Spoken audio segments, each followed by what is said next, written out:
ಕೃಷಿ ಉತ್ಪನ್ನ ಮಾರುಕಟ್ಟೆಯ ಆವರಣದಲ್ಲಿ ಎಪಿಎಂಸಿ ಯಾರ್ಡ್ನ ಬಳಿ ಇವತ್ತು ಈ ಭಾಗದ ಎಲ್ಲ ಜಿಲ್ಲೆಯ ಹಾಗೂ ತಾಲೂಕಿನಾದ್ಯಂತ ರೈತಾಪಿ ವರ್ಗದ ಹಿರಿಯರು ಎಲ್ಲರೂ ಕೂಡ ಇವತ್ತು ಈ ಒಂದು ಸಭೆಯಲ್ಲಿ ಪಾಲ್ಗೊಂಡಿದ್ದೀರಣ್ಣ. ಯಾವುದೇ ಒಂದು ಪಕ್ಷದ ಸಭೆಯಾಗಿ ಇವತ್ತು ನೀವು ಯಾರು ಕೂಡ ಇದನ್ನ ಭಾವಿಸಿಲ್ಲ ಅಂತಕ್ಕಂಥದ್ದನ್ನ ನಾನು ಅಂದ್ಕೊಂಡಿದ್ದೇನೆ. ಇದು ಯಾವುದೇ ಒಂದು ರಾಜಕೀಯದ ಒಂದು ದೃಷ್ಟಿಯಿಂದಾಗಲಿ ರಾಜಕೀಯದ ಒಂದು ಉದ್ದೇಶದಿಂದಾಗಲಿ ಕಲಬುರಗಿ ಜಿಲ್ಲೆ ಇವತ್ತು ನಾಳೆಯ ದಿನ ಮತ್ತೆ ಬೀದರ್ಗೆ ತೆರಳುತ್ತಾ ಇದ್ದೇನೆ. ಯಾವುದೋ ರಾಜಕೀಯದ ಲೆಕ್ಕಾಚಾರಕ್ಕೋಸ್ಕರ ಇವತ್ತು ನಾನು ನಿಮ್ಮ ಮುಂದೆ ಬಂದು ನಿಂತಿಲ್ಲ. ಒಬ್ಬ ರೈತನ ಮಗನಾಗಿ ರೈತನ ಮನೆತನದ ಹಾಗೂ ಕುಟುಂಬದಲ್ಲಿ ಆ ಕುಟುಂಬದ ಒಬ್ಬ ಸದಸ್ಯನಾಗಿ ರೈತರ ಸಂಕಷ್ಟವನ್ನ ಬಹಳ ಹತ್ತಿರದಿಂದ ಗಮನಿಸ್ತಾ ಬರ್ತಾ ಅದರಲ್ಲೂ ಈ ದೇಶದ ಮಾಜಿ ಪ್ರಧಾನಮಂತ್ರಿಗಳು ನಮ್ಮ ಜನತಾದಳ ಪಕ್ಷ ಸ್ಥಾಪಿತವಾಗಿರ್ತಕ್ಕಂಥದ್ದು, ಜೊತೆಯಲ್ಲಿ ನಮ್ಮ ಪಕ್ಷದ ವರಿಷ್ಠರು ಸನ್ಮಾನ್ಯ ದೇವೇಗೌಡರು ಸಾಹೇಬರು ಕಳೆದ 64 ವರ್ಷದ ಸುದೀರ್ಘ ಕಾಲದ ರಾಜಕಾರಣದ ಬದುಕಿನ ಉದ್ದಗಲಕ್ಕೂ ಕೂಡ ರೈತರ ಪರವಾದಂತ ಚಿಂತನೆ ಕಾಳಜಿಯೊಂದಿಗೆ ಇವತ್ತಿನವರೆಗೂ ಕೂಡ ರಾಜ್ಯಸಭೆಯಲ್ಲಿ 93 ವಯಸ್ಸಿನ ದೇವೇಗೌಡರು ಸಾಹೇಬರು ರೈತರ ಪರವಾಗಿ ರಾಜ್ಯಸಭೆಯಲ್ಲಿ ನಿಂತು ಮಾತನಾಡ್ತಕ್ಕಂಥದ್ದನ್ನ ತಾವೆಲ್ಲರೂ ಕೂಡ ಗಮನಿಸ್ತಾ ಇದ್ದೀರಿ ಅಂತಕ್ಕಂಥದ್ದನ್ನ ನಾನು ಭಾವಿಸಿದ್ದೇನೆ.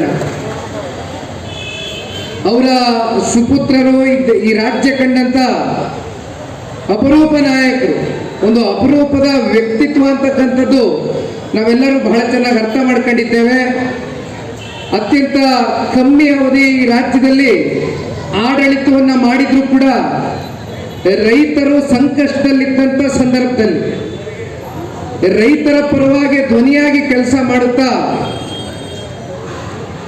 ಅಧಿಕಾರ ಹಿಂದೆ ಹೋದಂತ ಸಂದರ್ಭದಲ್ಲಿ 2013 ಹಾಗೂ 2018 ಮಧ್ಯೆ ಇದೇ ರೀತಿ ಅತಿವೃಷ್ಟಿ ಅನಾವೃಷ್ಟಿಯಿಂದ ರೈತಾಪಿ ವರ್ಗ ಸಾಕಷ್ಟು ಸಾಲದ ಹೊರೆಯಿಂದ ಆತ್ಮಹತ್ಯೆಗೆ ಶರಣಾಗ್ತಕ್ಕಂಥ ಪ್ರಕರಣಗಳು ನಮ್ಮ ಕಣ್ಮುಂದೆ ಬಂದಂಥ ಸಂದರ್ಭದಲ್ಲಿ ಅವತ್ತು ಸನ್ಮಾನ್ಯ ಕುಮಾರಣ್ಣ ಅವರು ಅಧಿಕಾರದಲ್ಲಿ ಇರಲಿಲ್ಲ.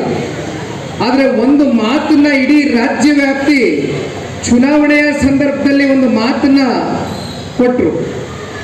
ಒಮ್ಮೆ ಪ್ರಾದೇಶಿಕ ಪಕ್ಷಕ್ಕೆ ಸಂಪೂರ್ಣ ಬಹುಮತ ಕೊಟ್ಟು ರೈತರ ಸಂಪೂರ್ಣ ಸಾಲವನ್ನ ಮನ್ನಾ ಮಾಡ್ತಕ್ಕಂಥ ಒಂದು ಅವಕಾಶವನ್ನ ನನಗೆ ಕಲ್ಪಿಸ್ಕೊಡಿ ಅಂತಕ್ಕಂಥ ವಿಷಯವಾಗಿ ಸನ್ಮಾನ್ಯ ಕುಮಾರಣ್ಣವರು ಪ್ರಸ್ತಾವನೆಯನ್ನು ಇಟ್ಟಿದ್ರು. ಆದರೆ ನಮಗೆ ಬಂದಂಥದ್ದು ಕೇವಲ 37 ಸ್ಥಾನಗಳಷ್ಟೇ. ಆ 37 ಸ್ಥಾನಗಳನ್ನ ಪಡೆದುಕೊಂಡಿದ್ರು ಕೂಡ ರೈತರಿಗೆ ಕೊಟ್ಟಂತ ಮಾತನ್ನ ಒಂದ್ ಕಡೆ ರಾಷ್ಟ್ರೀಕೃತ ಬ್ಯಾಂಕ್ನಲ್ಲಿ ನೀವೇನು ಸಾಲಗಳನ್ನ ತಗೊಂಡಿದ್ರಿ, ಮತ್ತೊಂದು ಕಡೆ ಸಹಕಾರಿ ಸಂಘದ ಬ್ಯಾಂಕ್ಗಳಲ್ಲಿ ನೀವೇನು ಸಾಲಗಾರರಾಗಿದ್ರಿ, ನಿಮ್ಮನ್ನ ಸಂಪೂರ್ಣವಾಗಿ ಸಾಲ ಮುಕ್ತರಾಗಿ ಮಾಡಬೇಕು ಅಂತಕ್ಕಂಥ ವಿಷಯದ ಬಗ್ಗೆ ಒಂದು ಪ್ರಸ್ತಾವನೆಯನ್ನು ಏನಿಟ್ಟಿದ್ರು ಅದನ್ನ ಸಾಬೀತು ಮಾಡಿದ್ರು. ಹತ್ತತ್ರ 25,000 ಕೋಟಿಗೂ ಹೆಚ್ಚು ರೈತರ ಸಾಲವನ್ನ ಮನ್ನಾ ಮಾಡಿರ್ತಕ್ಕಂಥದ್ದು ಸನ್ಮಾನ್ಯ ಕುಮಾರಣ್ಣವರು ಅಂತಕ್ಕಂಥದ್ದು ಕೂಡ ನೀವುಗಳೇ ಚರ್ಚೆ ಮಾಡ್ತಾ ಇರ್ತೀರಿ ಯಾವಾಗಲೂ. ಆದರೆ ಇವತ್ತು ಹಲವಾರು ರಾಜಕೀಯ ಪಕ್ಷಗಳು ವೇದಿಕೆಗಳಲ್ಲಿ ನಿಂತಾಗ ಬಹಳ ದೊಡ್ಡ ದೊಡ್ಡ ಭಾಷಣಗಳ ಮಾಡ್ತಕ್ಕಂಥದ್ದನ್ನ ನಾವು ನೋಡ್ತೇವೆ. ರೈತರು ಈ ದೇಶದ ಬೆನ್ನೆಲುಬು, ರೈತರು ನಮ್ಮ ರಾಜ್ಯದ ಬೆನ್ನೆಲುಬು ಅಂತಕ್ಕಂಥದ್ದನ್ನ. ಆದರೆ ನಿಜಕ್ಕೂ ಕೂಡ ಸರ್ಕಾರಗಳು ರೈತರು ಸಂಕಷ್ಟದಲ್ಲಿದ್ದಂಥ ಸಂದರ್ಭದಲ್ಲಿ ಅವ್ರಿಗೇನಾದ್ರೂ ಜೊತೆಯಲ್ಲಿ ನಿಲ್ತಕ್ಕಂಥ ಒಂದು ಭರವಸೆಯ ಕಾರ್ಯಕ್ರಮಗಳನ್ನ ಇಲ್ಲಿವರೆಗೂ ರೂಪಿಸ್ಲಿಕ್ಕಾಗಿದೆಯಾ? ಸುಮ್ಮನೆ ವೇದಿಕೆಗಳಲ್ಲಿ ನಿಂತು ರೈತರ ಪರವಾಗಿ ಮಾತನಾಡಿ ಹೊಟ್ಟೆ ತುಂಬಿಸ್ಕೊಂಡು ಹೋಗ್ತಕ್ಕಂಥ ಕೆಲಸ ಮಾಡಿಕೊಡು.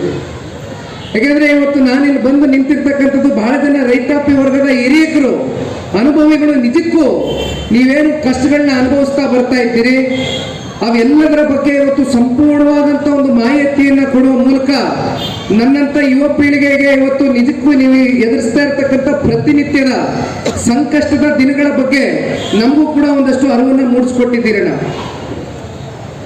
ಈ ಸಂದರ್ಭದಲ್ಲಿ ನಾನು ನಿಮ್ಮೆಲ್ಲರಲ್ಲೂ ಹೇಳ್ತಕ್ಕಂಥದ್ದು, ಒಬ್ರು ಹಿರಿಯರು ಮಾತನಾಡ್ತಾ ಇದ್ರು, ಜೊತೆಯಲ್ಲಿ APMCಯ ಅಧ್ಯಕ್ಷರು ಸಂತೋಷ್ ಅಣ್ಣ ಅವರು ಕೂಡ ಇವತ್ತು, ಮತ್ತೆ ಕಾಮರ್ಸ್ನ ಅಸೋಸಿಯೇಷನ್ ಅವರು ಕೂಡ ಒಂದು ಮೆಮೊರಾಂಡಮ್ನ ಕೊಟ್ಟಿದ್ದೀರಣ್ಣ. ಇದು ಕೇಂದ್ರದ ಮಂತ್ರಿಗಳು ಸನ್ಮಾನ್ಯ ಕುಮಾರಣ್ಣ ಅವರ ಗಮನಕ್ಕೆ ತಗೊಂಡು ಬಂದು ಕೇಂದ್ರದಿಂದ ಯಾವ ರೀತಿ ರೈತರಿಗೆ ಸ್ಪಂದನೆಯನ್ನ ಸಿಗ್ತಕ್ಕಂಥ ಒಂದು ಭರವಸೆಯನ್ನು ನೀವು ಮೂಡಿಸ್ಬೋದು ಅಂತಕ್ಕಂಥದ್ರ ಬಗ್ಗೆ ಇವತ್ತು ನಮಗೆ ಮನದಟ್ಟನ್ನು ಮಾಡಿಕೊಟ್ಟಿದ್ದೀರಿ. ಆ ವಿಚಾರವಾಗಿ ನಾನು ಸನ್ಮಾನ್ಯ ಕುಮಾರಣ್ಣ ಅವರ ಹತ್ರನೂ ಕೂಡ ನಾನು ಈಗಾಗಲೇ ಅವ್ರಿಗೆ ಬಿಡುವಿಲ್ದಿರೋ ಸಮಯ ಇದ್ರೂ ಕೂಡ ನಾನು ಅವ್ರಿಗೆ ಹೇಳಿದ್ದೇನೆ, ಈ ಥರ APMC